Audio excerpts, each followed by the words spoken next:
करेंगे। देश में चुनावी समर का महाभारत जारी है। आरोप प्रत्यारोप के बीच राजनीतिक दलों के अपने वोटरों को सहेजने संवारने के लिए हर संभव कोशिश की जा रही है। नेता लोकसभा में जाकर स्थानीय समस्याओं के इतर हवाई बातें कर रहे हैं, तो रोजी रोटी, कपड़ा, मकान, सड़क, रोजगार के मुद्दे मानो इस देश में खत्म ही नहीं हो रहे हैं। कोई संविधान बचाने का नाम ले रहा है तो कोई वोट मांग रहा है, कोई विकसित भारत के नाम पर तो कोई धर्म के नाम पर। इसके इतर नेताओं की ताबड़तोड़ जनसभा और रैलियां लगातार जारी है। आज बीजेपी के राष्ट्रीय अध्यक्ष जेपी नड्डा चित्रकूट और फतेहपुर में जनसभा करेंगे, जहां इसके साथ ही प्रदेश अध्यक्ष भूपेंद्र चौधरी भी मौजूद रहेंगे। तो वहीं सीएम योगी आदित्यनाथ और सीतापुर और लखीमपुर के दौरे पर रहेंगे। बीएसपी चीफ मायावती आज अखिलेश यादव के खिलाफ कन्नौज में हुंकार भरेंगी, तो अखिलेश यादव लखीमपुर खीरी और बहराइच में जनसभा करेंगे।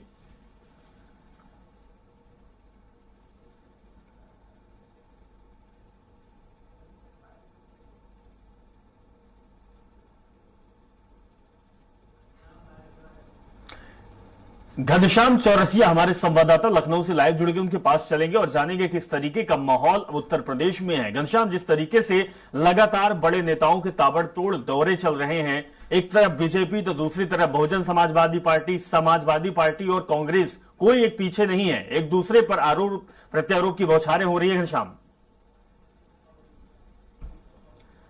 बिल्कुल, उत्तर प्रदेश में तीसरे चरण के बाद तो और भी राजनीतिक दल पूरी तरीके से सक्रिय हो गए हैं, क्योंकि 4 चरण और बचा है देश में चुनाव को, और 4 चरण ही उत्तर प्रदेश में भी बचा है।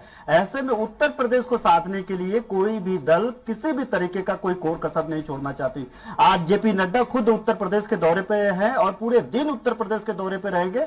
वो फतेहपुर और चित्रकूट में जनसभा को संबोधित करेंगे। वहां जनसभा करने के बाद वो लखनऊ पहुंचेंगे। लखनऊ में एक बड़ा बैठक है, संगठनात्मक बैठक है भारतीय जनता पार्टी का, जिसपे क्लस्टर वाइज यहाँ पे जितने भी मंत्री विधायक हैं, जितने भी एमएलसी हैं, जितने भी जनप्रतिनिधि हैं, इसके अलावा संगठन के जितने भी पदाधिकारी हैं, उन सभी पदाधिकारियों के साथ पन्ना प्रमुख, बूथ प्रमुख के साथ बैठक करने वाले हैं। इस संगठनात्मक बैठक में आगामी जो चौथे और 5वें चरण का मतदान होना है, उसको लेकर के वो जीत का मंत्र देंगे। जो कोर कसर पिछले 3 चुनावों में, 3 फेज के चुनावों में हुआ है भारतीय जनता पार्टी के साथ, उसको पाटने की कोशिश करेंगे, उसको बराबर करने की कोशिश करेंगे, उस कमियां को खत्म करने की कोशिश करेंगे। तो एक बड़ी बैठक आज 4:30 बजे से भारतीय जनता पार्टी के कार्यालय में जेपी नड्डा के नेतृत्व में होगा। मुख्यमंत्री योगी आदित्यनाथ खुद स्वयं मौजूद रहेंगे इस बैठक में। दोनों डिप्टी चीफ मिनिस्टर भी मौजूद रहेंगे, केशव प्रसाद मौर्य और ब्रजेश पाठक भी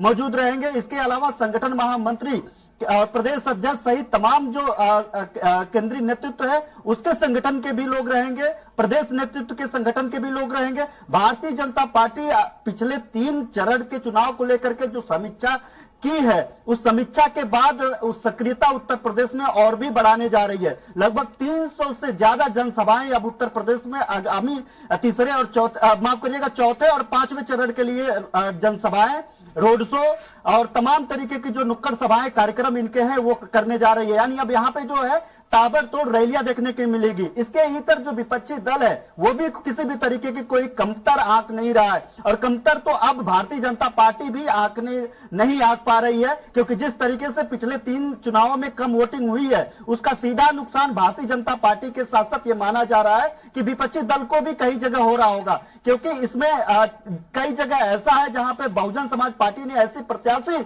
उतार दिया है, कहीं भारतीय जनता पार्टी के लिए वो प्रत्याशी सांसद बनकर के खड़ा हो गया है, तो कहीं समाजवादी पार्टी के लिए। तो जहां पे कम वोटों से जीत हार का मार्जिन हुआ है, वहां पे बीएसपी का जो तिकड़ी है वो इनको नुकसान पहुंचाते हुए दिख रहा है। तो ऐसे में जो पिछले 3 चरण का मतदान हुआ है, चौथे चरण और 5वें चरण को बेहतर बनाने के लिए अब सभी राजनीतिक दल पूरी तरीके से सक्रिय हो गए हैं। आज लखीमपुर खीरी में अखिलेश यादव और मुख्यमंत्री योगी आदित्यनाथ आमने सामने होंगे। उनका दौरा लखीमपुर खीरी में है, और लखीमपुर खीरी में एक जियासी मैदान पे इनकी जनसभा होगी।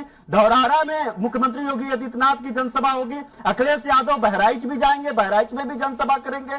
और इसके अलावा अगर हम बात करें तो बीएसपी चीफ मायावती का, वो कन्नौज में अखिलेश यादव के खिलाफ हुंकार भरते हुए दिखाई देंगी। और जिस तरीके से पिछले 1 हफ्ते से चुनाव प्रचार की बात करें तो बीएसपी का ऐसा लग रहा है, ऐसा प्रतीत हो रहा है, वो बीजेपी से ज्यादा अब समाजवादी पार्टी से लड़ते हुए दिखाई दे रही है, समाजवादी पार्टी के प्रत्याशियों से लड़ते हुए दिखाई दे रही है। तो ऐसे में आज बीएसपी चीफ मायावती कन्नौज दौरे पे रहेंगी और वहां पे एक लंबा जो है उनका जो कार्यक्रम शेड्यूल है वो काफी देर तक का है। जाहिर बात है कि लंबा भाषण देते हुए वहां पे दिखाई देंगी। तो आज घनश्याम, हम आपके पास वापस लौटेंगे। हमारे साथ दो संवाददाता जुड़े हुए हैं, प्रभाकर शर्मा जुड़े हुए हैं और तारिक अहमद जुड़े हुए हैं।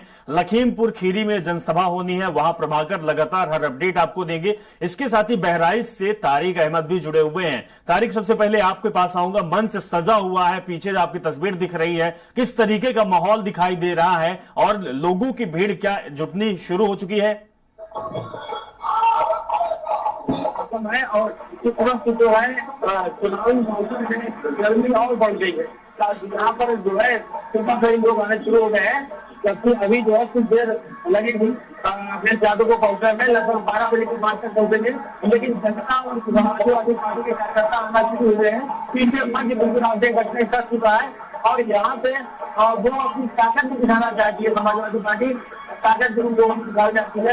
अभी यहाँ पे जो समाजवादी पार्टी के प्रत्याशी है रमेश गौतम और कैसरगंज से जो प्रत्याशी है भगत राम मिश्रा, दोनों की उसको लेकर यहाँ पर अखिलेश यादव जो है उनके वोट के लिए समर्थन मांगेंगे और उनके वोट के लिए अपील करेंगे और आप विपक्ष को जो है यहाँ से कड़ी चुनौती भी देंगे यहाँ पे अखिलेश यादव।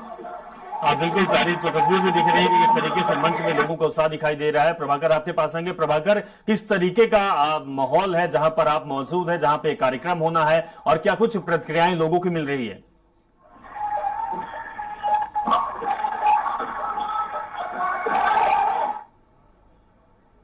जिन भाइयों की गाड़ी अंदर है वो सभी गाड़ी अपनी जो है गेट के बाहर ले जाए। विशाल जनसभा कबूल किया था। आज ताबड़तोड़ 200 जनसभाएं। जिनकी गाड़ी फील्ड में है वो अपनी गाड़ी गेट से आते वीआईपी ग्राउंड में जनसभा करेंगे। इसके बाद सत्ता विधानसभा में जाएंगे, जहाँ पे धौरहरा लोकसभा के लिए अपने प्रत्याशी आनंद भदौरिया के लिए जनसभा करेंगे। तो वही लखीमपुर खीरी में उत्तर वर्मा के लिए जनसभा करेंगे और जनता से वोट की अपील करेंगे। और वही योगी आदित्यनाथ पहले जनसभा गोला में करेंगे, 12 बजे पहुंचेंगे। इसके बाद 1 बजे लगभग मोहम्मदी में जनसभा करेंगे और मोहम्मदी में धौरहरा लोकसभा से प्रत्याशी रेखा वर्मा के लिए उतार भरेंगे। तो वही लखीमपुर खीरी के गोला में अजय मित्र प्रेमी जो केंद्रीय गृह राज्य मंत्री है उनके लिए उतार भरेंगे। फिलहाल यहाँ पे 1 बजे अखिलेश यादव का हेलीकॉप्टर लैंड करेगा और जनता की जो भीड़ है वो इकट्ठा होनी शुरू हो गई है। मंच सज गया है, पूरी तैयारियां हो गई है, पुलिस की 400 व्यवस्था है। तो वही जो है योगी आदित्यनाथ के सभा में भी पूरी तैयारियां पूरी कर ली गई हैं और योगी आदित्यनाथ का जो हेलीकॉप्टर है वो 12 बजे लैंड करेगा गोला में, राजेंद्र गिरी स्टेडियम में। तो वहां पे जनसभा होगी, वहां भी तैयारियां पूरी कर ली गई हैं। हम इस समय अखिलेश यादव की जनसभा में है, जहाँ पे जनता आनी शुरू हो गई है और अखिलेश यादव जो है 1 बजे यहाँ पे उनका हेलीकॉप्टर उतरेगा। अब काफी भीड़ भाड़ का माहौल है। अब सारे प्रत्याशियों ने अपनी ताकत झोंक दी है और जनसभा जो है वो उनका दौर जो है और तेजी से हो गया, क्योंकि 13 तारीख को मतदान होना। 13 तारीख में अब समय नहीं बचा है, बहुत ही कम समय है। 10 तारीख तक समय है। 10 तारीख के बाद चुनाव प्रचार बंद हो जाएंगे और 13 तारीख को मतदान होगा। लेकिन ये देखने वाली यही बात होगी, इसके सर पे जीत का ताज बनेगा, वो तो जनता ही तय करेगी। बिल्कुल प्रभाकर, तो मंच सजा हुआ है, नेताजी का इंतजार है, लोगों का जमावड़ा होना शुरू हो चुका है और कुछ ही समय बाद भाषण दिया जाएगा। लेकिन घनश्याम, बात यह है कि जिस तरीके से बड़े नेताओं के दौरे चल रहे हैं, हम अमूमन देखते हैं कि लोगों के जनहित के मुद्दों की बात होती है, लेकिन जनहित के मुद्दे कोसों दूर चले गए हैं। इस समय जो मुद्दे देश में हावी हैं वो कुछ अलग ही रुख अपना रहे हैं, बहुत दूर चले गए हैं। जो लोगों की समस्याएं हैं, चुनाव होता है, लोकसभा चुनाव जो 5 साल की तस्वीर और तकदीर बदलने का चुनाव होगा, कमान किसको दी जाएगी जनता तय करेगी। लेकिन जनता की और आवाम की आवाज, उनकी बुनियादी आवश्यकताएं कोसों दूर होती जाती है। केवल ऐसा लग रहा है कि गुमराह करने के लिए इस तरीके के मंच सजते हैं, भाषणबाजी होती है और मुद्दे कोसों दूर लोगों से दूर चले जाते हैं, जिनका कोई ताल्लुकात, कोई सरोकार नहीं होता। घनश्याम बिल्कुल निश्चित तौर पे पहले जिस तरीके से चुनाव होते थे, हम लोग आर्काइव में जब देखते हैं वीडियो की किस तरीके से भाषण हुआ करते थे पहले के नेताओं का, किस तरीके से वोट मांगने के लिए जाते थे, किस तरीके से वो भाषण से लोगों को रुझाने की कोशिश करते थे, वादे कैसे होते थे, उनके दावे कैसे होते थे, कैसे सत्ताधारी दल को विपक्षी घेरते थे, विपक्षी दल को नहीं आने का कैसा दावा करते थे सत्ताधारी दल, ये इन सब बातों से इतर की स्थितियां बन गई है। रोजी रोटी, कपड़ा, मकान, सड़क, रोजगार, विकास, ये सब सारी बातें महज एक जुमलेबाजी जैसी बन करके रह गई है। आजकल के जो चुनावी पैटर्न है वो जो देखने के लिए मिल रही है, लगातार इनके दौरे तो बढ़ रहे हैं, लेकिन वहां पे देखा जाए तो किसी न किसी जो इनके भाषण हो रहे हैं वो इन विकास और इन सब सारी बातों के इतर जो बातें हो रही है, किसी बयानबाजी पे बातें हो रही है। सारी भाषण अगर 1 घंटे का कोई नेता देता है, उसमें 1 घंटा में 45 मिनट इस बाबत बात करता है कि उन्होंने क्या बोला, उन्होंने किस तरीके से बोला। और सबसे बड़ी बात है कि जिसका जिक्र अभी आपने किया अभिषेक जी कि लगातार वोट प्रतिशत कम हो रहा है कई, और उत्तर प्रदेश में सबसे तीसरे चरण में अगर 11-12 राज्यों की बात करें जो तीसरे चरण में 93 सीटों पर मतदान हुआ, उसमें सबसे कम अगर कहीं वोटिंग हुई तो उत्तर प्रदेश। और पूरे देश भर में अगर सभी दलों का किसी की कहीं पे नजर है तो उत्तर प्रदेश। जब सभी दलों की नजर उत्तर प्रदेश पे है, उसके बावजूद उत्तर प्रदेश में सबसे कम वोटिंग हो रही है, तो आप समझ सकते हैं कि इनकी सक्रियता और जनता के बीच जो कनेक्टिविटी है कितना गैप और कितनी मार्जिन पैदा कर रही है। ये तो एक पहली बात हो गई। दूसरी बात यह कि इतनी मतदान कम क्यों हो रहा है, सबसे बड़ी बात है कि जब भी नेता आजकल जब मंचों से हुंकार भर रहे हैं, बातचीत कर रहे हैं, तो जनता से कनेक्टिविटी करने के लिए एक मीम्स की तरह बात कर रहे हैं, एक ट्रोलिंग की तरह बात कर रहे हैं, एक जमीन पे बात करते हुए कोई भी नहीं दिखाई दे रहा है। और दूसरी बात यह है कि तमाम तरीके की फ्री की बात है कि अगर सत्ता में बीजेपी आई तो वो क्या फ्री में देगी, सत्ता में इंडी गठबंधन आई तो वो क्या फ्री में देगी। जाहिर बात है अब जो जनता है अब ये जान गई है कि अगर ये आए तो हमको ये मिलेगा, अगर वो आए तो हमको वो मिलेगा। और नतीजा ये है कि अब वो बाहर निकल करके वोट डालने के लिए भी नहीं जा रहे हैं।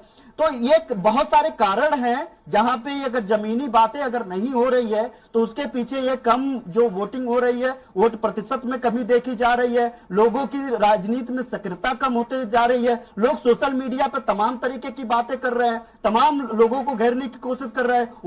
वोटिंग के दिन महज 15 मिनट 20 मिनट निकाल करके वोट डालने लेकिन नहीं जा रहे हैं, क्योंकि वो जिस तरीके से स्क्रॉल कर रहे हैं रील की तरह, उसी तरीके से राजनीति को भी स्क्रॉल करते हुए चले जा रहे हैं। लेकिन उनकी सक्रियता भले ही दिख रही है लेकिन वो जमीन पे नहीं दिख रही है। जैसे नेता जमीन पे नहीं दिख रहा है वैसे अब जनता भी जमीन पे नहीं दिख रही है। उत्तर प्रदेश की भी कमोबेश यही हालत है कि पूरे देश भर में जो वोटिंग पड़ रही है उसका सीधा असर सबसे ज्यादा अगर असर कहीं दिख रहा है तो वो उत्तर प्रदेश दिख रहा है। जी बहुत अच्छा उदाहरण आपने दिया घनश्याम के, जिस तरीके से रील्स में लोग स्क्रॉल कर रहे हैं, अब नेताओं को भी स्क्रॉल करते हैं, टाइम पास बन चुके हैं। लेकिन जनता को भी समझने की जरूरत है कि आज के समय में केवल वोट डालना एक औपचारिकता नहीं है, बल्कि देश के भविष्य तय करता है आपका एक वोट। बहुत जरूरी है नेताओं को समझना, परखना, और देश की कमान किसको हाथ में देंगे ये आप तय करेंगे।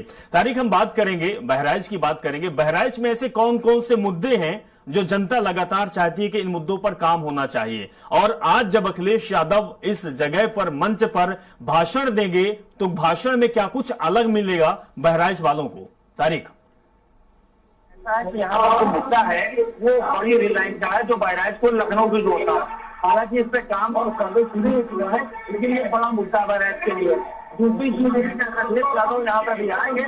अभी योगी आदित्यनाथ हुआ है, 2 दिन पहले वो यहाँ से नरपाड़ा दिख रहे हैं, वहाँ पे तो आप जो है आरोप और प्रत्यारोप का दौर जो है वो जारी रहेगा। अभी आपने सही कहा कि यहाँ पर जो है भाषा और विकास की बात कम होती है, आजकल जो है तो आरोप और प्रत्यारोप ज्यादा होते हैं। तो यहाँ भी वही देखने को मिलेगा, आरोप और प्रत्यारोप, उसका जवाब और उसका सवाल नहीं देखने को मिलेगा। बिल्कुल, आरोप प्रत्यारोप का दौर चालू होगा। प्रभाकर, आपसे जानेंगे, लखीमपुर खीरी में आप मौजूद हैं, किसानों का मुद्दा हावी रहा है इन 5 साल में जो लोकसभा चुनाव के बाद 2019 से 2024 के कार्यकाल मोदी का बीता है। लखीमपुर खीरी सबसे हॉट सीट रही उत्तर प्रदेश की। कहीं इसमें किसानों के हत्याकांड का मामला उठा तो किसानों का आंदोलन भी उठा। क्या ये मुद्दे भी इस बार हावी होंगे? क्या इन मुद्दों को लेकर अखिलेश यादव आज हमलावर होंगे सरकार पर? देखिए मैं आपको बता दूं, लखीमपुर खीरी जो है वीआईपी सीट मानी जाती है। यहाँ पे जो बीजेपी से हैं और उनके बेटे द्वारा किसानों पे गाड़ी चढ़ाने का आरोप लगा था कि उनके बेटे ने किसानों पे गाड़ी चढ़ा दी। वो मुद्दा तो फिलहाल हाजिर रहता ही है लखीमपुर खीरी में, लेकिन इस मुद्दे का पिछले जो विधानसभा चुनाव था उसमें कोई असर दिखा नहीं था। लेकिन इस बार भी लोकसभा का चुनाव जो खुद केंद्रीय गृह राज्य मंत्री लड़ रहे हैं, उन पे ये आरोप भी था। फिलहाल उनका कहीं नाम नहीं है, लेकिन किसानों का जो कहना है कि केंद्रीय गृह राज्य मंत्री जो है वो किसानों के आरोपी है, किसानों पे उनके बेटे ने किसानों पे गाड़ी चढ़ा दी थी, उनको टिकट नहीं मिलना चाहिए था। फिलहाल ये आरोप जो है ये लग रहा है, आरोप प्रत्यारोप यहाँ भी जारी है। सबसे और स्टेट है किसानों का मुद्दा जो है लखीमपुर खीरी में, क्योंकि लखीमपुर खीरी को चीनी का कटोरा कहा जाता है। यहाँ किसानों का जो मुद्दा है वो हमेशा हावी रहता है। गन्ना किसानों का पेमेंट हो और चाहे बेरोजगारी हो, और गन्ना की तौल जो है टाइम पे, खर्ची ना मिलना टाइम पे, ये किसानों का मुद्दा लखीमपुर खीरी में रहता है। बिल्कुल। तो प्रभाकर, किसान अब किस पर मेहरबान होते हैं? क्या जो 5 साल उनके साथ बीता उसमें विरोध का सुर ईवीएम पर आएगा, बीजेपी के खिलाफ जाएगा, या फिर जो मुद्दे को उठाते रहे विपक्षी दल उनके साथ ही किसान खड़े होंगे? घनश्याम, एक चीज आपसे समझना चाहूंगा कि 2014 का हमने चुनाव देखा, फिर 2019 का चुनाव देखा, मोदी की लहर पूरे प्रदेश और देश में रही। क्या 2024 में वो लहर मौजूद है? क्या 80 में 80 सीट का दावा करने वाली बीजेपी इतनी मजबूत है, या गठबंधन के साथ लोगों को मिलेगा? देखिए, भारतीय जनता पार्टी को पता है कि उसको किस तरीके से किन मुद्दों को लेकर के चुनाव के बीच में जाना है। चाहे वो 400 पार का नारा हो, चाहे 80 में 80 सीटें उत्तर प्रदेश का नारा हो, वो मनोवैज्ञानिक बढ़त बनाना चाहते हैं। विपक्ष पे मनोवैज्ञानिक दबाव बने और उसको इन सब नारों के बीच में उलझा करके रख दिया है। अब सोचिए जरा, आप समझिए छोटी सी बात को लेकर के वो कह रहे हैं कि 400 नहीं आने देंगे, तो विपक्ष ठीक है 50 कम कर देते हैं, 350 आने दीजिए, 300 आने दीजिए, सरकार तो उनकी बन जाएगी। सरकार से बीजेपी को हटाएंगे, इस पे चर्चा की जगह 400 सीटें नहीं आएंगी, इस पे चर्चा, ये चर्चा का विषय पूरे सोशल मीडिया और जनता के बीच में बना करके ये लोग रखे हुए हैं। चले, बिल्कुल घनश्याम, तो अब देखना यही होगा कि बीजेपी जिस तरीके से वादे और दावे करती है, क्या वाकई में वो आंकड़े लाकर दिखाएगी। बहुत बहुत शुक्रिया घनश्याम जी। और प्रभाकर, आप हमारे साथ जुड़े। तारिक अहमद, आपका भी बहुत बहुत शुक्रिया, आपने पूरी कहानी बताई कि किस तरीके से माहौल है बहराइच में और किस तरीके से लखीमपुर खीरी में। शुक्रिया। लखनऊ से खबर